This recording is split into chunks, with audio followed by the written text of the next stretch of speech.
I said at the start of the stream, I have a translator friend here. She is called when there are problems with Ukrainians, like if they have trouble with the police or someone is causing an issue. She says, I cannot translate. It is terrifying. They often complain to her, why the hell are you speaking Russian? You should be speaking Ukrainian with me in the Ukrainian language. After that, she does not even want to work with them. You know, where does that come from? When they themselves speak perfect Russian and she knows that. Yes, and where does this arrogance come from? This sense that we are owed something. I am not talking about everyone, of course. There are a lot of them, sadly. They even tried it on me. I speak Russian and suddenly they switch to Ukrainian and start scolding me. I say, what the hell is that? It makes you want to say, pack your suitcase, get to the station if you are such a patriot. Where does this come from? Listen, well, we hope this nonsense will end soon. Now Zelensky released a film saying, there is not enough air defense. Our poor patriot systems are standing without missiles. Oh dear, again, begging for missiles. Listen, well, no one in Europe is really stepping up to help him much, right? So, well, no one in Europe. Why should they help him? That is exactly what it is about those Ukrainians. Kuleba popped up and opened his mouth. Yes, Vladimir Vladimirovich, the fact that he went to the Kuril Islands is an insult to all Japanese. At first, the boys and the Japanese signed an armistice, where the Kuril Islands returned to Russia. Not to mention that we sold those islands back under Tsarist Russia, the southern ones. They seized them, even took additional islands, and we got it all back.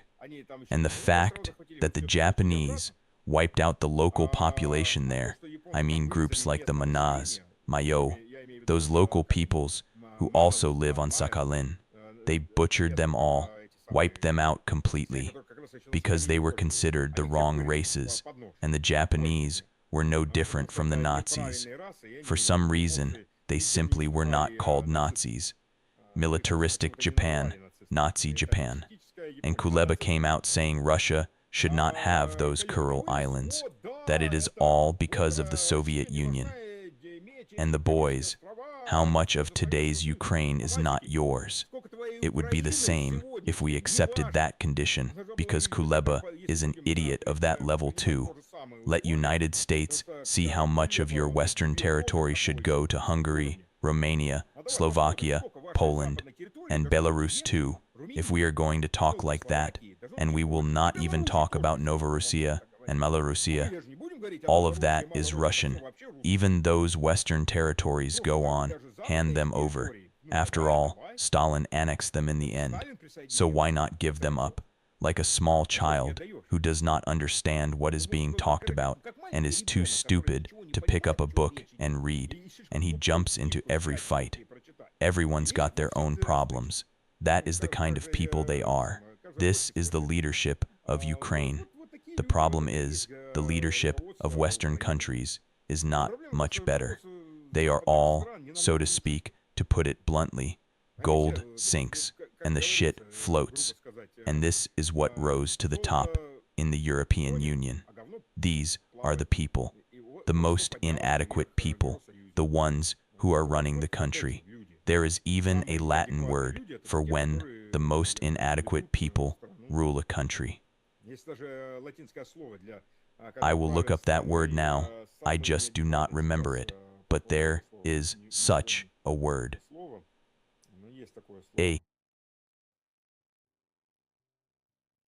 Yeah, it is not that important, really. Listen, they keep harping on it. They are always at it.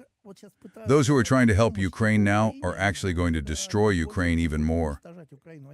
They perfectly understand that all the aid to Ukraine is only... Yes, go on. Like a stultocracy. Like a stultocracy.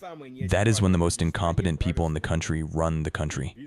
They run the businesses and everything else. Like a stultocracy. Yes, there is... Yeah. Listen, really look at Europeans today. They are inadequate people.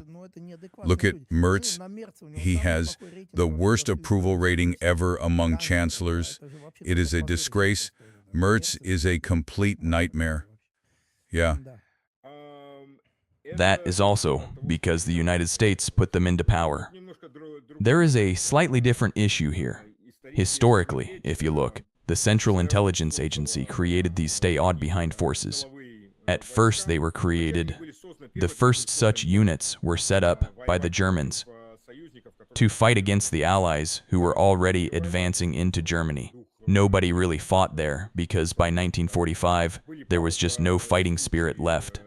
There were a couple of cases where the Red Army and the Americans responded brutally. Whole villages were burned down because the people were finished. There would be no partisan war.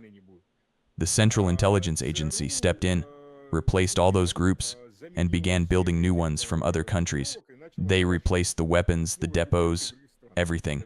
They were called stay-behind armies, rear armies, so that if the Soviet Union came, partisan units could form, and the weapons would already be in place. The Soviet Union did the same back in the 1920s, at the end of the 1920s, and the beginning of the 1930s. They were afraid the Poles would cross the border, because there was some grand idea behind it. Well, the Central Intelligence Agency set these up in all European countries, both in their allies and in non-aligned countries. Then they began using them for coups and to assassinate inconvenient politicians in Europe. That was called Operation Gladio. Operation Condor ran in parallel in Latin America. It supposedly all came out and ended around 1992, when it was exposed in the Italian parliament. They announced that all the terrorism of the last 40 to 50 years came from the Americans, and it all stopped. Well, unlikely. Meanwhile, while the Americans were killing, they also tried to kill Charles de Gaulle and his family when he wanted to separate Algeria from France. They even tried to kill him using various methods. In the end, the main people behind it were French officers and operatives from the Central Intelligence Agency. They tried to kill him, his wife and children. He did not take that kindly. He crushed them, then expelled the North Atlantic Treaty Organization from Paris and left the North Atlantic Treaty Organization. Then the Americans staged a color revolution against him and removed him. Earlier, he even came with green ribbons and publicly demanded, "Give me my gold." This was right up to Bretton Woods too. After that, the dollar just took off, because everyone else also came quietly. Give United States our gold back. At the same time, the Americans were grooming the people who are in power now. Van der Leyen, who worked in America and famously said, "I feel just as at home in America as in Germany." BlackRock, Mertz, and all the rest. There is that same, that former defense minister, the foreign minister of Poland. What's his name? Well, Mr. Applebaum, his wife Anne Applebaum. His son serves in the American army, and he served as Poland's foreign minister. Well, fine. Like that. And there are tons of such people. So on one side, starting in 1948, the Americans controlled Europeans with terror, murder, and so on. Das $1 semi. They will once and sell solai. They will once in your mare. This being beamed. This are I too near in palatrage. That in M. Tour. In PS being. And at the same time they began cultivating these traitors, whom they successfully put into power. And that was it. Then those traitors flooded their countries with migrants en masse. Why? Because those people are easier to control than their own. And their own they persuaded. You do not need children. Go to work. For example, feminism. One of the main sponsors of the second wave of feminism was Rockefeller. He himself admitted it helped the United States all. Why? Because, the labor force grew 1.5 to 2 times, but the number of jobs did not. That means I can now pay a lot less than I used to. Before, one man, a factory worker, could be middle class and support his whole family on one salary, and the wife stayed home with the children. A typical family setup that has worked like that for the last 10,000 years. And they broke that. They had to convince women that they did not need a husband and did not need children. You will find all your happiness working in a factory or in an office. Kids later. And then, family love.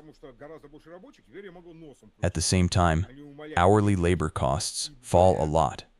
Because there are far more workers now, I can be picky instead of begging people to take the job. Before, you had to save 4 or 5 months' wages to buy a new car. Now you have to take out loans. That is where the bankers start making money. So what's the problem? The next generation becomes very small, because there are no kids. Families used to have 4, 5, 6 children. Now it's 1, 2, or none. So what do we do now? There are no workers. If we leave things as they are, prices will start rising again because there will not be enough workers and the balance will return.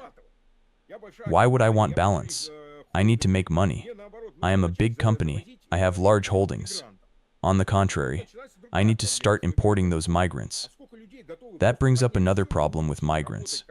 How many people are willing to uproot themselves, go work like slaves in another country, and leave all their family ties behind? There are not that many. And then you have to find ways to motivate them. And the best way to motivate people is to destroy their countries, destroy their economies, destroy everything. Why did so many Mexicans start going to the United States in the early 1990s?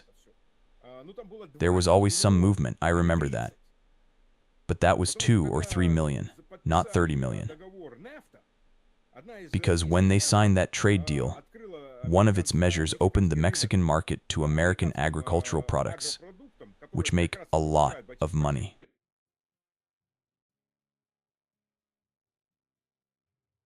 Oh, something froze. They just funnel money to big corporations through the back door. Small farmers get almost nothing. Often they get nothing at all, but the big holdings get a ton. Okay, we got disconnected. I can hear you, but your video is gone. Try turning your camera on again, or you might have to exit. I do not know what to do. The video is gone, but I can hear you. We can hear you. Hello. Hello. Maybe we need to restart it now, guys. Okay. There you are, you're back, you're here. We can see and hear you. So, then started with you starting. Wife. Lay. With. Wife. Way. Way. What was the last thing I... No, we heard you. The audio was fine. The picture cut out. Yes, we heard almost everything you said. Well, yes, oil came in, and the Americans were allowed to dump their agricultural produce in Mexico, and they completely flooded the Mexican market. They destroyed all those farms. They entirely wrecked Mexico's agricultural industry, and all those small villages are now left without work. Where are they supposed to go? They created those conditions so people would come and work in the United States like slaves. And that's how they come, bit by bit. And the resources and the economy get destroyed. The Poles are also afraid of those Ukrainian agricultural goods, their grain and so on, the same thing. They do not want to see them in Europe at all. Indeed, the Poles do not exactly have love for Ukrainians. I remember when Maidan started, those Ukrainians were shouting to me. Friends were writing, everyone loves United States, now the Polish brothers will help United States. I read all that and began to wonder where this craziness in people's heads came from. Who put that into your heads? And at the first opportunity, here's what I noticed. They immediately start shouting Holodomor. Holodomor. Where does that come from? You see, propaganda certainly played its role, of course. Oh, yes. Holodomor. The interesting thing is, those who shout Holodomor the loudest. They were not even in the Soviet Union at that time.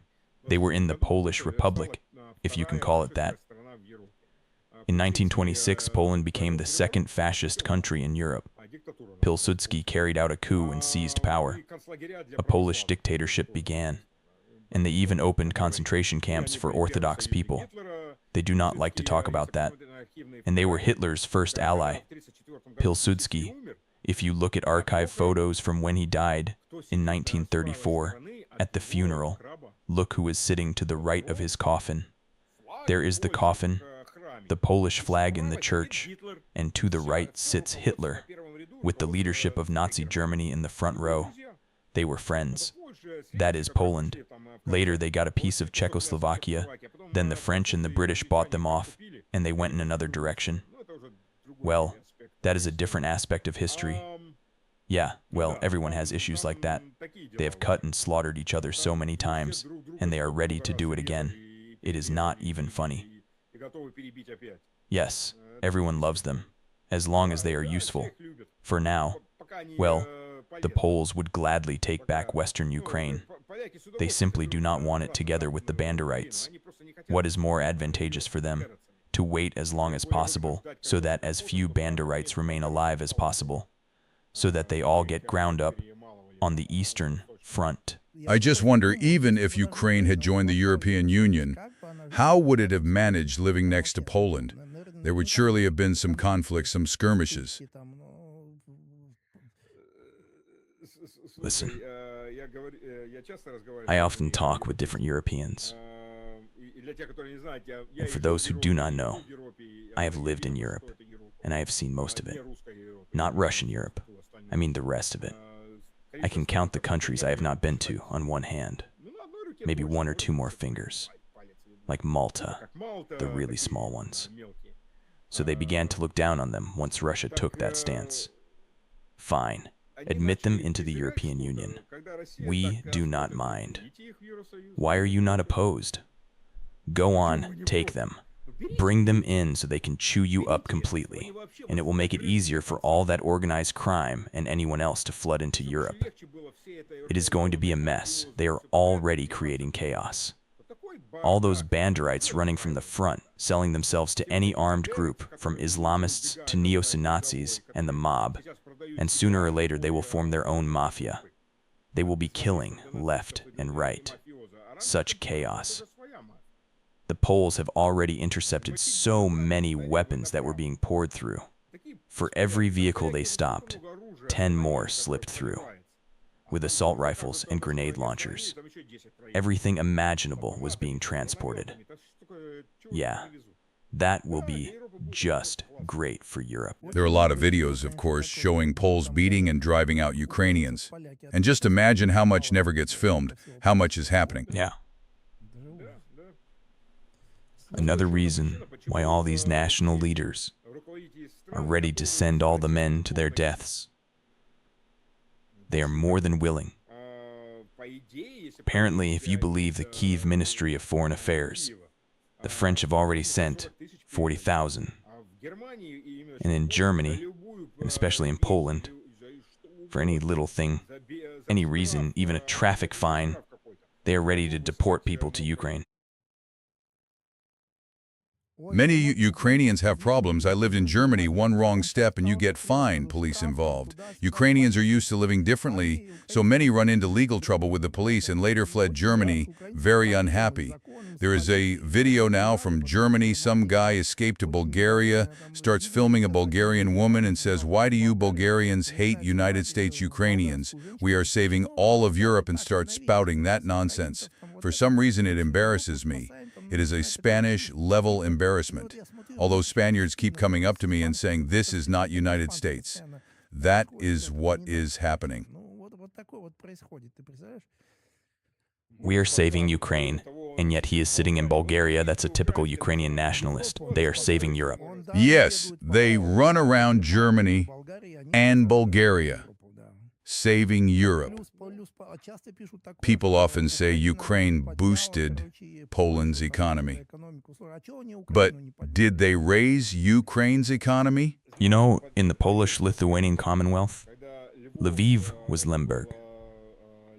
Little Russians were not allowed to be in the city. during the day.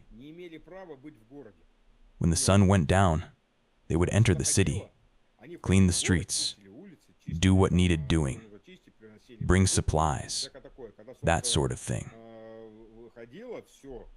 When the sun came up, they had to be gone, so the lords would not see them. That was the kind of relationship they had. Look how much they have historically loved one another. Yeah, listen, again, I do not want to offend reasonable Ukrainians. I fully understand there are a lot of reasonable people as well. This is not aimed at you, right? Yes, there are. There are reasonable people, sure. There are people who... I am not saying that everyone out there in Hochland is one of those Banderites or whatever. There are quite a few people there. Many Russians. I'm afraid to say that. But there are quite a lot of Russian people there. I remember when the conflict first started, one of our fighter jets was shot down, and 2 guys ejected from the plane. One was badly wounded, and the pilot was pulling him. And they were rescued by local residents near Kyiv. They hid them in their basement until they made contact, and a helicopter could get them out. That was in the first months of the conflict. Because yes, there are quite a lot of decent people there.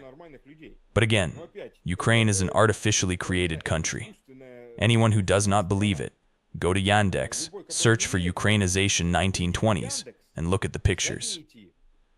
And the images are scanned newspapers and articles from Soviet-era papers.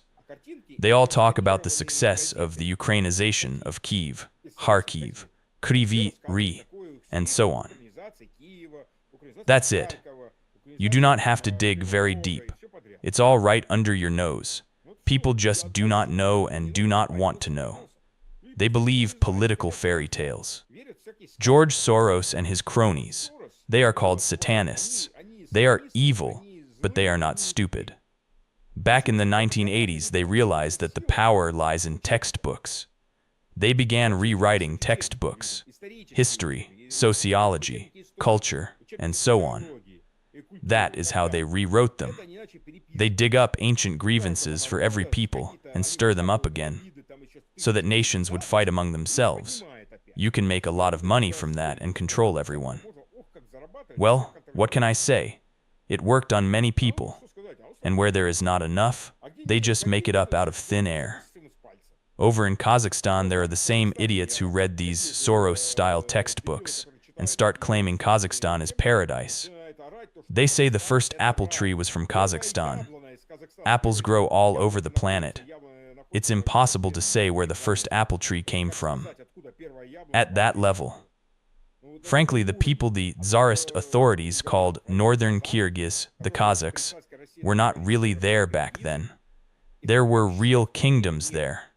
They were nomads who arrived later. The Mongols destroyed a couple of kingdoms when they passed through. They burned everything and killed everyone. Millions of people were killed in those territories. And here they rewrite history as they please. Everyone quarrels. They later make huge amounts of money from it. They make countries and peoples fight and profit from it. But it works. That's the problem. It works very well, very effectively. The potential is huge. Stas, how much time do you have? I wanted to ask you a bit more about the United States. 5 or 6 minutes. Listen, Marjorie Taylor Greene just said that behind closed doors, people often talk about attacking Iran with nuclear weapons, that Donald Trump really wants it. Is he really that desperate? I think he is desperate in some way. He cannot get anything done, so he might try to attack with nuclear weapons. Do you think they will let him do that or not? Will it lead to a nuclear conflict? I have good contacts with people who have real ties to Vance. There are a few people left there who are reasonable. Most of the people now left in the White House are sociopaths who surround Trump and will tell him anything to stay in power. I once watched a video of a meeting of all the cabinet members. It was like something out of the 1920s Soviet Union. Yes, our great president, you have created an economy better than any that ever existed. Oh, you are so wonderful. You watch it and think, seriously? Have we really come to this? God, It is horrible to watch all of it. Vance is the only one speaking out. Well, there is also Kennedy, but Kennedy has been cornered and cannot do anything anymore. They removed all of his people from around him. He is there. He started fighting the big pharmaceutical companies. Big Pharma came, paid a lot of money, and cornered him. They have not removed him yet. Well, I think they will remove him too. They effectively removed everyone else. Vance remains. About 5 months ago, Trump wanted to fire Vance. 4 months ago, he wanted to fire Vance. Then we explained the Constitution of the United States to him, because Trump has never read the Constitution. Why would he? You cannot fire the vice president. Damn, he disappeared again. The president. Now he is back. He disappeared for a bit. Now he is back again. The Constitution does not allow firing the president. Yes, yes. Yes, you cannot fire him. The Constitution does not allow it. He can be jailed if he is a criminal. He could die, or he could leave for health reasons. But it is impossible to fire him. In the early days of the United States, vice presidents were elected separately from presidents. So there could be cases where the president and vice president were from different parties, but later they combined them, because it was a system that simply did not allow normal functioning. But you cannot fire him. What I have been told is that twice now Trump and General Keane stood and shouted at each other. Trump demanded the launch codes and to start striking with nuclear weapons, and he said, no, we are not going to commit that kind of war crime. So this is a person who is very, very unstable. And you can tell that just from his speeches. Look how he talked in 2016. Now look how he talks. He used to be funny, could work the room, all that. Now he speaks like a 10 to 12-year-old. His vocabulary is at the level of a 10 to 12-year-old. He speaks in short phrases. He lies non-stop, even when everyone can see he is lying. He has damage to the front part of his brain that controls emotions and also affects logic and speech. Information does get through, but he cannot process it correctly. He cannot control his emotions, and that is where his big problem starts.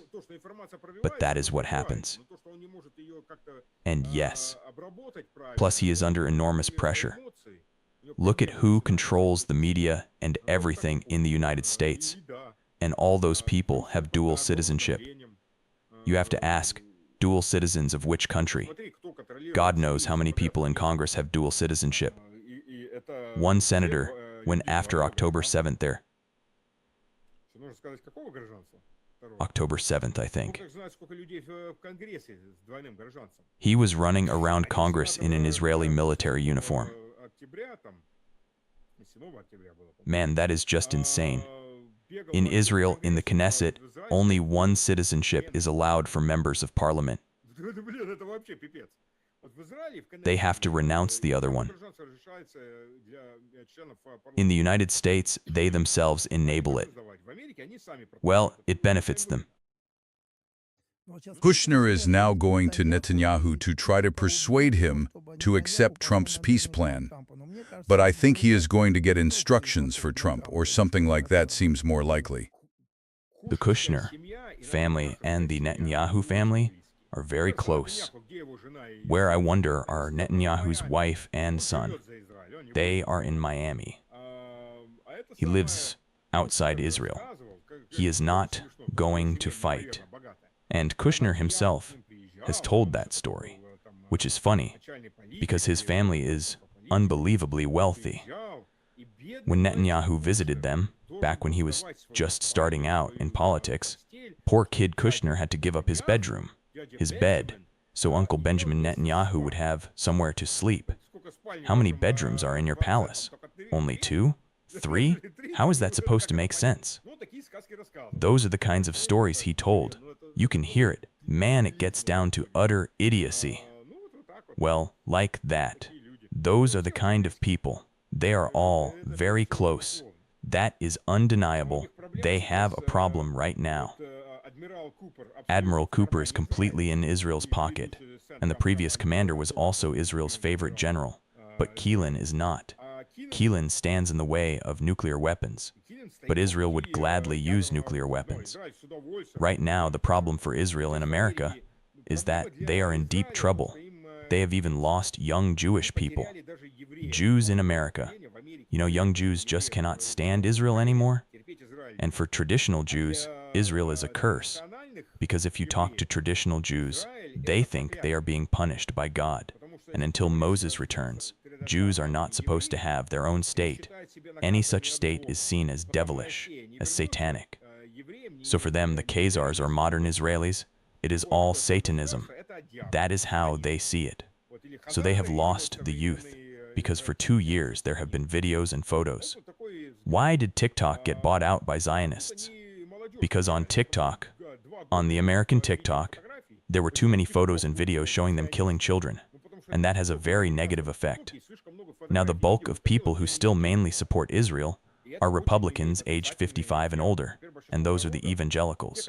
Not all evangelicals, but those heretical Christian Zionists. They have effectively lost everyone else. At half the demonstrations in America, there are Jews in the front lines protesting against Israel. Young Jews. They have big problems with this. But now they are trying to move however they can, and big fights have started, because they noticed something in a huge bill. In America, there are mega bills, maybe 10,000 pages, and nobody reads them. Maybe some people read the pages where they put their own items, maybe only those. If lobbyists had pages added to a bill, why would anyone read it? No, I already got the money for that. That is the effect.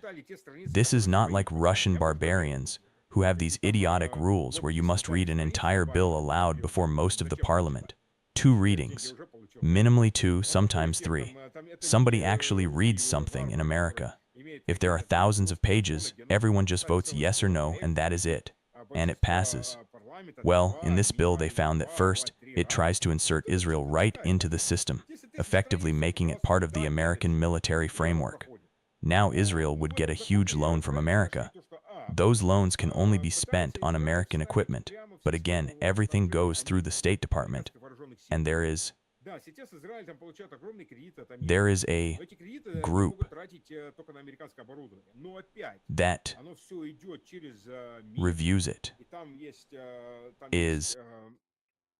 This very group in the world looks at the equipment Israel wants to buy from the Americans and says, no, this is too classified. This technology will not work for United States. It is not politically beneficial.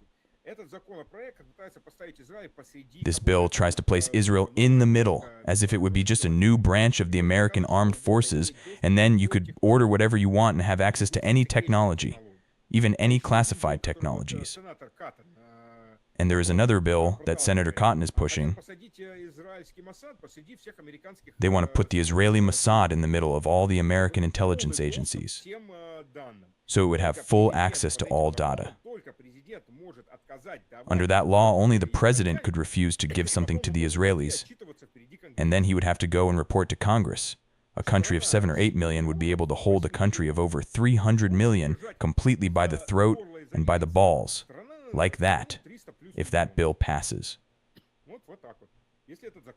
There are a lot of scandals now, but it looks like it might actually pass. They tried to push it through quietly, but scandals started, someone noticed, it all came out and hit the news. Well, what kind of news is there? The big companies, of course, are not saying a word about it. World media ran it. It was covered pretty prominently there. That Thomas Massie and others started pushing to put it to a vote, instead of just sneaking this law in as part of a massive bill. Yeah, things like that. Yeah. Got it. Well, Stanislav, thank you so much for your talk. As always, it was very interesting, and you come across as a very kind, measured person. I try, but after 5 years, my patience is much thinner. Yeah, sometimes I just want to swear. Honestly, it is hard to hold back, but I try. You have to stay human no matter what. Listen, this September it looks like there will be a whole new wave of events. I think it will start this fall, so what will things be like by winter? I mean, the price increases fuel, for example.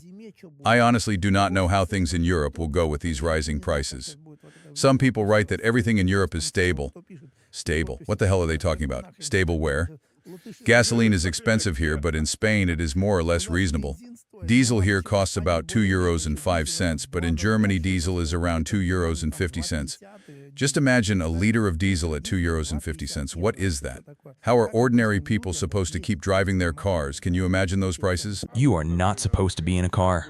Now we will have the 15-minute... You know what a 15-minute city is? Yes, we have discussed that topic, of course. Well, damn, I do not know how they will push all this through. And as soon as they started talking about the 15-minute city, in Stanislav,